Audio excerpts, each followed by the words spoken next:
আসসালামু আলাইকুম ওরহমতুল্লাহি ওয়াবারাকাতুহু। 1 মিনিট মাদ্রাসা ইউটিউব চ্যানেলে সম্মানিত দিনী ভাই বোনেরা, আমি আশা করি আল্লাহ তাআলার অশেষ রহমতে আপনারা ভালো আছেন, সুস্থ আছেন। আলহামদুলিল্লাহ, আল্লাহ তাআলা আমাদের সকলকে পবিত্র রজব মাসে আরও একটি জুমাবার বা শুক্রবার দান করেছেন। এই জুমাবার বা শুক্রবারের দিন এবার রাতে কষ্ট করে শুধুমাত্র একটি ছোট্ট দোয়া 21 বার পড়ে আল্লাহ তাআলার কাছে রিজিকে বরকত চাইবেন, ঋণ থেকে মুক্তি চাইবেন এবং আল্লাহ তাআলার কাছে আপনার পরিবারে যাতে কোনো ধরনের অভাব অনটন না আসে তার জন্য দোয়া করবেন। ইনশাআল্লাহ রব্বুল আলামিন আপনার মনের নেক আশা পূরণ করেই দেবেন। মনের মধ্যে বিশ্বাস নিয়ে আমলটি করতে হবে, তাই অনুরোধ করছি ভিডিওটিকে সম্পূর্ণ মনোযোগ দিয়ে দেখার জন্য। রজব আরবি সনের 7ম মাস। রজব শব্দের অর্থ সম্মান করা। ইসলামের 4টি পবিত্র মাসের একটি হিসেবে একে গণ্য করা হয়।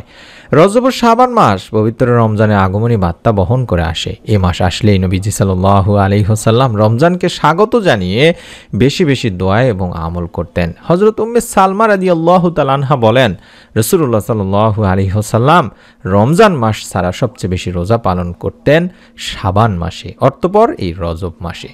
হযরত আয়েশা রাদিয়াল্লাহু তাআলা আনহা বলেন, যখন রজব মাস আসতো রাসূলুল্লাহ সাল্লাল্লাহু আলাইহি ওয়াসাল্লামের আমলের আধিক্য দেখে আমরা তা বুঝতে পারতাম। কোন কোন বর্ণনায় এসেছে রাসূলুল্লাহ সাল্লাল্লাহু আলাইহি ওয়াসাল্লাম রজব মাসে 10টি রোজা রাখতেন, শাবান মাসে 20টি রোজা রাখতেন, রমজান মাসে 30টি রোজা রাখতেন।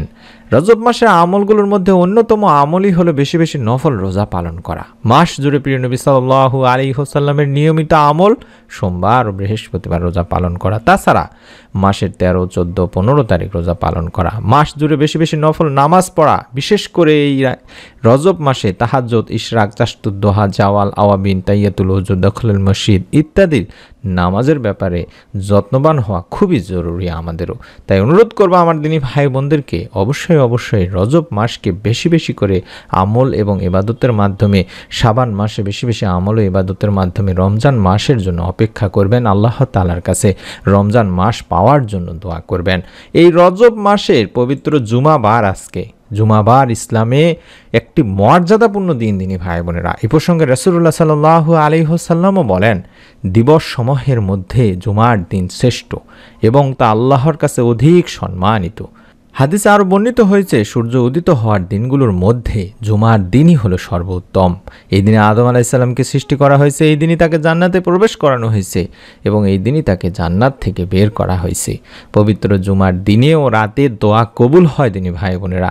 বিশেষ করে পবিত্র জুমার দিন যদি আমরা বেশি বেশি দরুদ পাঠপূর্বক একটি ছোট্ট দোয়ার আমল করতে পারি, আল্লাহ তাআলা আমাদেরও ইনশাআল্লাহ রিজিকে বরকত দান করবেন। আবু উমামা রাদিয়াল্লাহু তাআলা আনহু থেকে বর্ণিত হাদিস, রাসূল সাল্লাল্লাহু আলাইহি ওয়াসাল্লাম বলেন, আমার উপর পবিত্র জুমার দিন বেশি বেশি দরুদ পাঠ করো, কারণ আমার উম্মতের দরুদ পবিত্র জুমার দিন আমার কাছে পৌঁছানো হয়, আর যেই ব্যক্তি আমার উপর সবচেয়ে বেশি দরুদ পাঠাবে সেই ব্যক্তি কিয়ামতের দিন সবচেয়ে আমার নিকটতম হবে। সুবহানাল্লাহ, সুবহানাল্লাহ। শুধু তাই নয়, হযরত আলী রাদিয়াল্লাহু তাআলা আনহু বর্ণনা করেছেন, যে ব্যক্তি পবিত্র নবী করিম সাল্লাল্লাহু আলাইহি ওয়াসাল্লামের উপর পবিত্র জুমার দিনে 100 বার দরুদ পাঠ করবে, সেই ব্যক্তি কিয়ামতের দিন এমন অবস্থায় উঠবে যে তার চেহারায় নূরের জ্যোতি দেখে লোকেরা বলাবলি করতে থাকবে যে ওই ব্যক্তি বা ওই লোক কি আমল করেছিল। সুবহানাল্লাহ। তাই অনুরোধ করছি, পবিত্র জুমার দিন যত আমলই করুন না কেন বেশি বেশি দরুদের আমলটি অবশ্যই করবেন এবং ঋণ মুক্তির জন্য, রিজিকে বরকত লাভের জন্য কিংবা অভাব অনটন দূর করার জন্য এই ছোট্ট সহজ দোয়াটি অবশ্যই পাঠ করবেন। আমরা সবাই চাই যে আমাদের রিজিক বেড়ে যাক, আমরা সহজে ধনী হয়ে যাই, জীবনে আমাদের প্রাচুর্য আসুক। কিছু মানুষ তো অর্থনৈতিক দুশ্চিন্তায় এমন অস্থির হয়ে আছেন যে তারা ভুলেই গেছে মানব ও জিন জাতি সহ যত সৃষ্টি আছে সমস্ত সৃষ্টির জীবিকার দায়িত্ব মহান আল্লাহ শুধুমাত্র একাই নিয়েছেন। মহান আল্লাহ রাব্বুল আলামিন বলেন, আর আমি তো বলেছি তোমরা তোমাদের প্রভুর কাছে ক্ষমা প্রার্থনা করো, নিশ্চয়ই তিনি অত্যন্ত ক্ষমাশীল, তিনি তোমাদের জন্য প্রচুর বৃষ্টিপাত করবেন এবং তিনি তোমাদের ধন সম্পদ ও সন্তান সন্ততি দ্বারা সমৃদ্ধ করবেন। সূরা নূহ আয়াত 10 থেকে 12তে বলা হয়েছে। শুধু তাই নয়, নবী করিম সাল্লাল্লাহু আলাইহি ওয়াসাল্লামও বলেছেন, যে ব্যক্তি অধিক পরিমাণে আস্তাগফিরুল্লাহ পড়বে বা আল্লাহ তাআলার কাছে ক্ষমা প্রার্থনা করছি বলবে, আল্লাহ তাআলা তার সব দুশ্চিন্তা মুক্ত করে দিবেন, দুশ্চিন্তা থেকে মুক্তি দিবেন, পেরেশানি থেকে মুক্তি দিবেন, সমস্ত সংকট থেকে তাকে মুক্তি দিবেন এবং তাকে এমনভাবে এমন জায়গা থেকে অর্থ দান করবেন, রিজিক দান করবেন যা কোনো মানুষের ধারণার বাহির বা যা কোনো মানুষ ধারণা ধারণা করতে পারে না।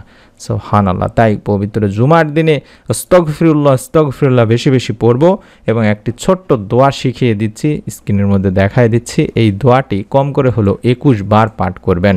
এই দোয়ার মাধ্যমে আল্লাহ রাব্বুল আলামিন বান্দার ঋণ, দুশ্চিন্তা, অভাব অনটন দূর করে রিজিকে বরকত দিয়ে থাকেন। আশা করছি দরুদ ইস্তেগফার পাঠ করব পবিত্র জুমার দিন এই দোয়াটি যদি 21 বার পড়ে আল্লাহ তাআলার কাছে আপনি আপনার সমস্ত সমস্যার কথা, পেরেশানির কথা, রিজিকে বরকত না থাকার কথা, অভাব অনটনের কথা, ঋণের কথা বলেন, আল্লাহ তাআলা ইনশাআল্লাহ আপনার দোয়া ফিরাবেন না, কবুল করেই নেবেন। আল্লাহুম্মা ইন্নী আউযু বিকা মিনাল হাম্মি ওয়াল হুজনি ওয়া আউযু বিকা মিনাল আজজি ওয়াল কাসালি ওয়া আউযু বিকা মিনাল বুখলি ওয়াল জুবনি ওয়া আউযু বিকা মিন গালাবাতিদ দাইনি ওয়া কাহরির রিজাল। আশা করছি মোবাইল স্ক্রিনশট নিয়েছেন। এভাবে অন্তত 21 বার পাঠ করবেন। আমি আবারও বলে দিচ্ছি, আল্লাহুম্মা ইন্নী আউযু বিকা মিনাল হাম্মি ওয়াল হুজনি ওয়া আউযু বিকা মিনাল আজজি ওয়াল কাসালি ওয়া আউযু বিকা মিনাল বুখলি ওয়াল জুবনি ওয়া আউযু বিকা মিন গালাবাতিদ দাইনি ওয়া কাহরির রিজাল। এভাবে 21 বার পাঠ করবেন। এই দোয়াটিতে আমরা বলছি বা এই দোয়ার বাংলা অর্থ হচ্ছে, হে আল্লাহ, আমি আপনার কাছে সাহায্য চাচ্ছি, দুশ্চিন্তা দুর্ভাবনা থেকে আরও আশ্রয় চাচ্ছি, অক্ষমতা অলসতা থেকে আরও আশ্রয় চাচ্ছি, ঋণের ভারে জর্জরিত হওয়া ও মানুষের চাপের সম্মুখীন হওয়া থেকে। মিশকাত শরীফের একটি হাদিস। আশা করছি আপনারা অবশ্যই আমলটি করবেন। প্রত্যেকে একটি করে নিয়ত করে ফেলুন। ভিডিওটিতে অন্তত একটি করে কমেন্ট করার মাধ্যমে এবং লাইক দেওয়ার মাধ্যমে ভিডিওটির আমলটি আপনি নিজে করুন। আপনার নিকট আত্মীয় স্বজন যারা আছে তাদেরকেও ভিডিওটি শেয়ার করে দিন, তাদের ফেসবুকে বা হোয়াটসঅ্যাপে বা ইমোতে।